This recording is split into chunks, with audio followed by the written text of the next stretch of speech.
Hello there.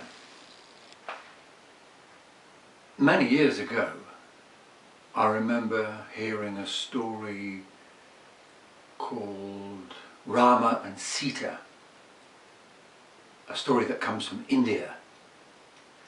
And if I remember it rightly, it was in a time long, long ago, and there was a king in a big city who had 3 wives, but he didn't have any children, and he wanted one of his children to run the kingdom when he was no longer there. So he and his wives went to a special place and prayed to the gods above for a child. Well, 3 were born, 3 boys, and the one boy who everybody thought should be king when it was his turn was called Rama, and he got on very well with the 2 brothers who were born to the other 2 ladies, but for whatever reason one of the servants in the palace didn't like Rama, didn't want him to be king. She wanted the queen who she worked with, she wanted her son to be king. So she began to stir the pot of gossip and whisper in the ear of that queen. And that queen began to believe the things that the servant was saying, basically. So she went to her husband, the king, and said, "Oh, isn't it right that you owe me a wish or 2? "What do you mean?" "Ah, yes, my dear, you're quite right." And he remembered that some years ago he had been saved, his life had been saved by this particular queen, and he had promised her anything whenever she wanted it. And she said, "I'm asking for that wish now. I want my boy to be king, not Rama, and I would like you to send Rama and his wife far away, banish them from the kingdom, and they mustn't come back, and my boy will be king. That is what I'm asking." Well, the old king sighed and was about to say no, but then he thought, yes, she did save my life. Oh, I did make that promise, and I've got to live in a good, true way. So he said, "Yes, your boy will be king. I will banish Rama." "Oh, well done," said that queen, "happy to hear it." And when Rama heard this, without a word of complaint, he gathered all his things together that he would need to go and live far away, maybe in a forest. He and his wife, Sita, the beautiful Princess Sita, changed their nice clothes into rough clothes for living in the wilds. And he said to his brother, the other one, Lakshmana, he said, "Will you come with us?" He said, "I'd be delighted." And they left the other brother to be king. But the other brother, he was good. He said to Rama, "Look, I'm sorry about all this. It's not of my doing. No intention of making trouble between us." "What?" she said. "Give me your slippers now." So Rama took off his slippers, gave them to his brother, and his brother, who was going to be king, he said, "I'm putting your slippers on the throne. I won't sit there. These slippers show that you're really the king, and if ever you come back, take the slippers off, put them on, and be king." And they all embraced each other and said goodbye. "We hope to see each other soon." So Rama, his wife Sita, and Lakshmana, his brother, left. 3 horses, they were gone. The old king was very, very sad. And wife number 3 was very happy. And the other 2 didn't quite know what to make of it. But Rama was gone. Well, he and his wife and his brother travelled for a long time, down into deep valleys, over big mountains with snow on the top, alongside wild, raging rivers. And eventually, they came to the south of that country, India, where it kind of points into the big ocean. And they found a huge forest. They went inside the forest, right into the middle, and there was a clearing there with a little house made of wood. So they thought this will do just fine. They moved into the house, they cleared it all out, they put wood on the stove, lit the fire, and made their first dinner that evening. And over the next few days and weeks and months, they planted a garden, and Rama and his brother would go off in the day hunting for food, and they actually were happy. It was a simple, easy life. And Sita every night would light this lantern, this very lantern, so that when her husband and his brother came home, they could see through the darkness of the forest the lantern in the window and think, ah, we're home. Well, one day, all three of them were walking in the forest, just for the fun of it, when suddenly, from behind a tree, a deer came and looked at them, and Sita said, "Oh, what a beautiful deer! I'd love that as a pet. Please, husband, brother-in-law, can you go and catch it for me?" And Rama said, "Yes." He said, well, just give me a second. He said, "We're going to go off, but you're right in the middle of the forest, and I just want to take care of you." He said, "Watch this." And he made, because he was able to do magic, a circle of gold on the ground. He said, "Sita, just stand in that circle and be safe. We'll be back soon." She said, "Yeah, fine." But what she didn't know, and Rama didn't know, nor his brother knew, was that the day before, in the sky above them all, the evil demon Ravana had seen Sita and thought, "I want that princess for myself." Now this demon was no ordinary demon. No, he had 10 heads, 20 pairs of eyes, and 10 arms. And he travelled around from his island called Lanka, just off the coast of India where they were. He travelled around in this chariot, which was pulled by nasty donkeys with sharp teeth that used to bite people. And he'd looked down and he'd seen Sita, so he made a plan. And there is Sita, waiting in the circle of gold. Her husband and her brother-in-law are off somewhere chasing that deer that she wants for a pet, when suddenly, whoop, over here, just there, she hears the voice of an old man. Looks right, it is an old man with grey hair and a long beard.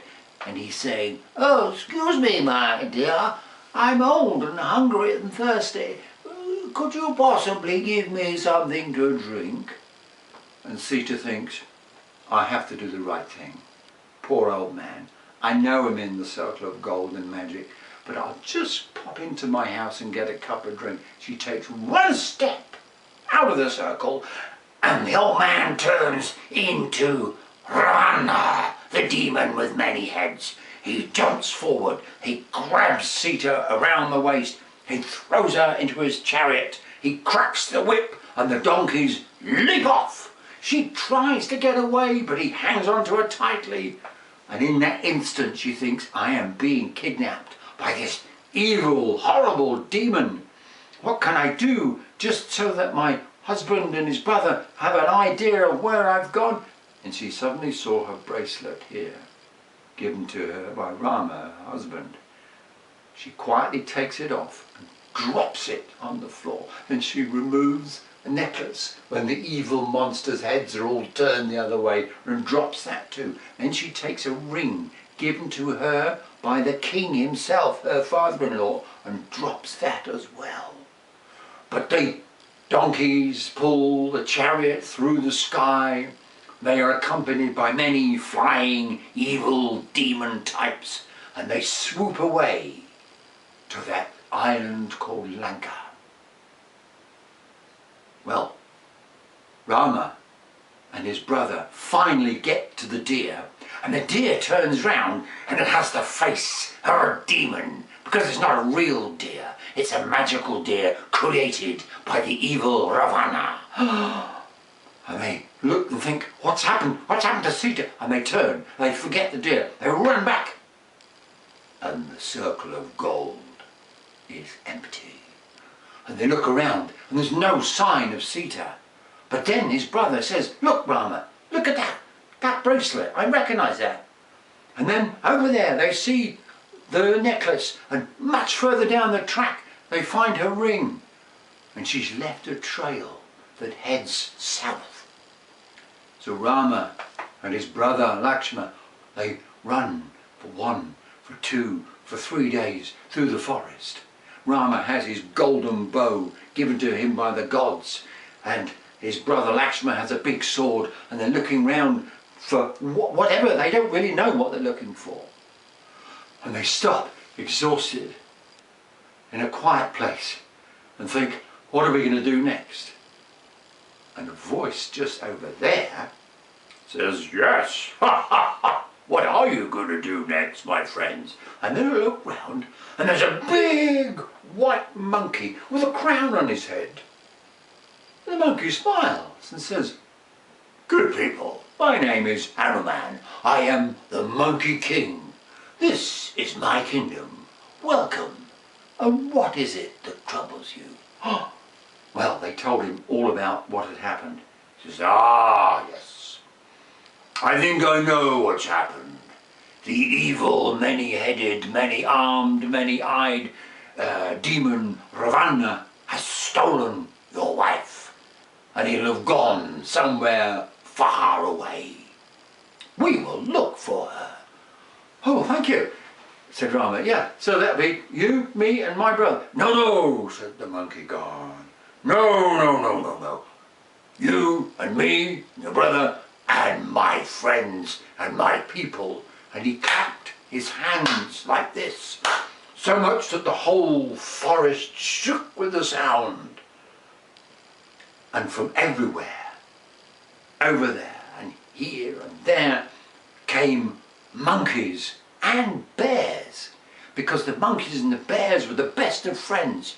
And soon they came from every direction, and there were hundreds of them seated in front of the great rock where Hanuman, the Monkey King, waited and called them to attention and said, my people, my good friends the bears, see here Rama and his brother Lakshmana.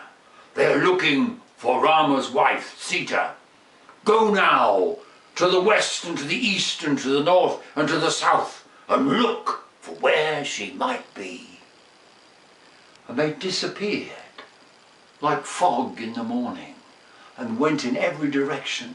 And Hanuman said, Rama, Lakshmana, rest here, you are tired and distressed. They will come back with news.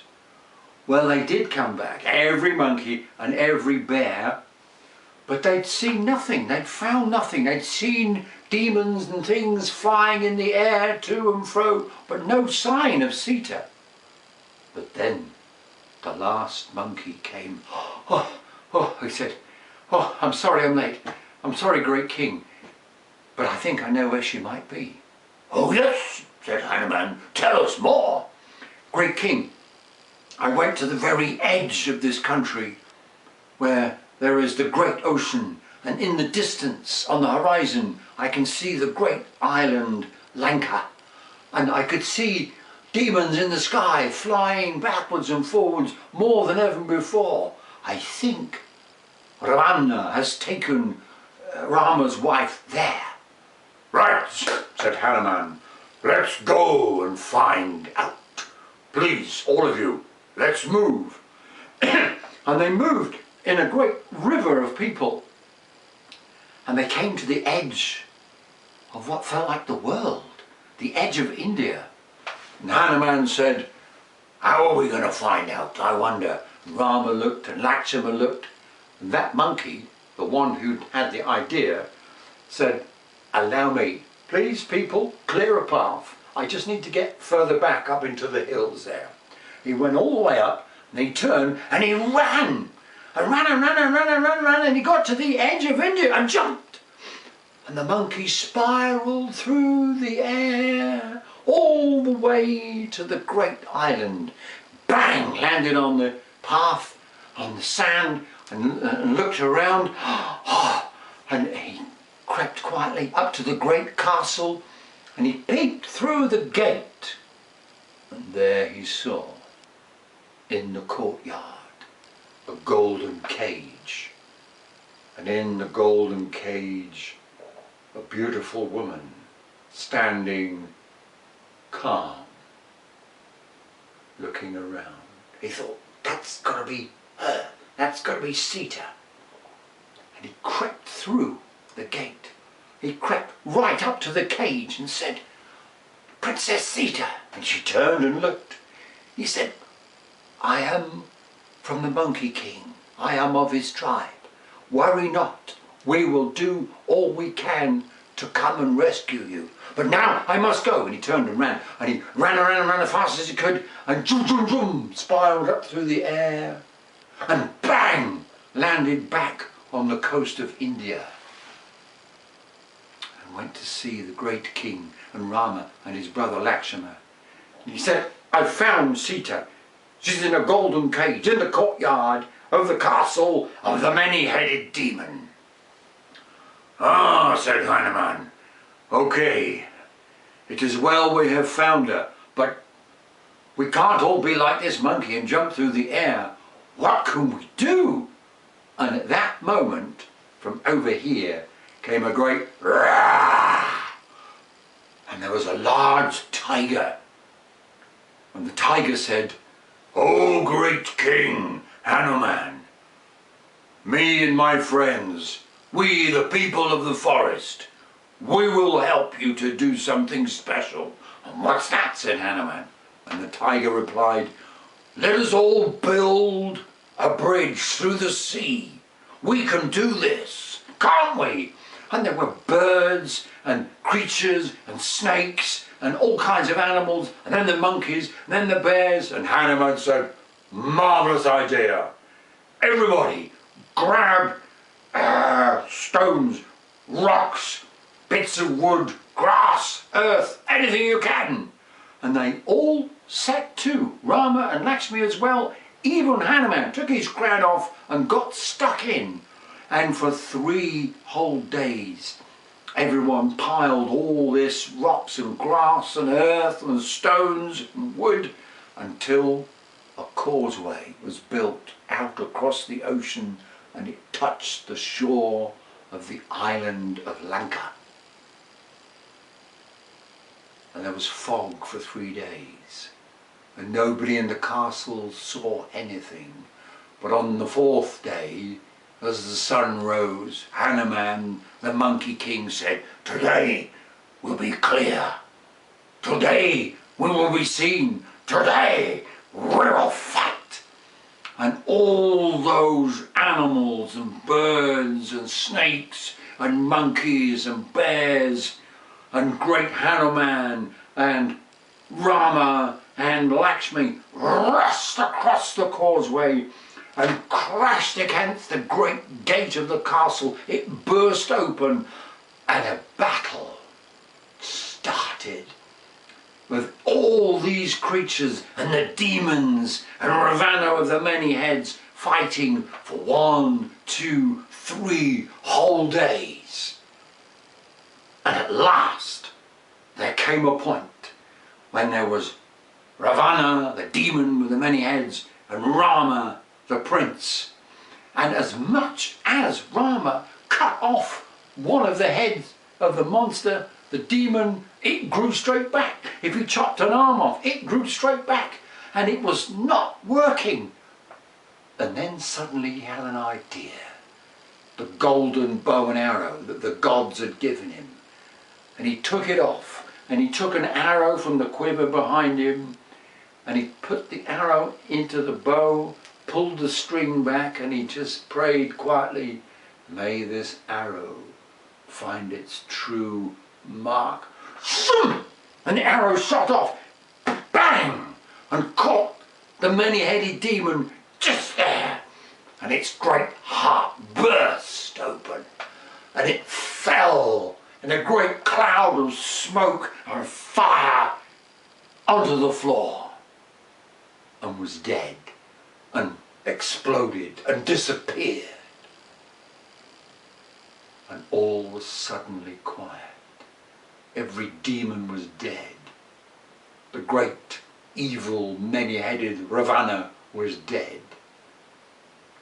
And Rama put down his bow, put down his sword, and walked up to the golden cage and bowed in front of it, and reached out and opened the door. And Sita stood there, resplendent. And Rama got right down on the ground and said, "In this moment, Sita, my wife, if you can think of any time ever in our lives together that I wronged you, that I annoyed you, that I said something that upset you, stand on my head and push my face into the dust now." But Sita, with her hand, leant down and lifted up the chin of her husband and said, "Rama, those things you have never done. Come, let us leave this place." And hand in hand, they walked down to the causeway. And all the birds, and the animals, and the snakes, the bears, and the monkey, and Lakshmi, his brother, they cheered and roared. And they left that place. And they arrived back in the forest. And they had a great feast. And Rama thanked Hanuman, the monkey god, for all that he'd done. And Hanuman said, "If ever you need me, O great prince, call, and I will come, and my people and my friends will come." And they left and found their way back to their little house. And they gathered a few things. And Sita said, "There's one thing I'm going to take back with me. And it's this, the lantern." Because they were going back to the palace where they belonged. And as people heard that they were coming, they put decorations and lights and fireworks, and the whole city was delighted to see them come back. Rama's father, the aged king, he was so happy, he embraced them all. His wife, who had stirred the pot of gossip, she saw that Sita and Rama and Lakshmana were coming. She ran away and was never seen again. And her son, who had been the king whilst Rama was away, ran into the throne room, took the sandals from the throne, ran to Rama and said, "Lord, your shoes are waiting for you." And all the people in that town, because it was dark, had lit little candles in their windows. And forever afterwards, in the season of Diwali, when all of India puts a candle in a lantern in a window, that's a sign of welcome, welcome back. And that is the story of Rama and Sita and Lakshmana, and a great friendship and a deep love. Thank you.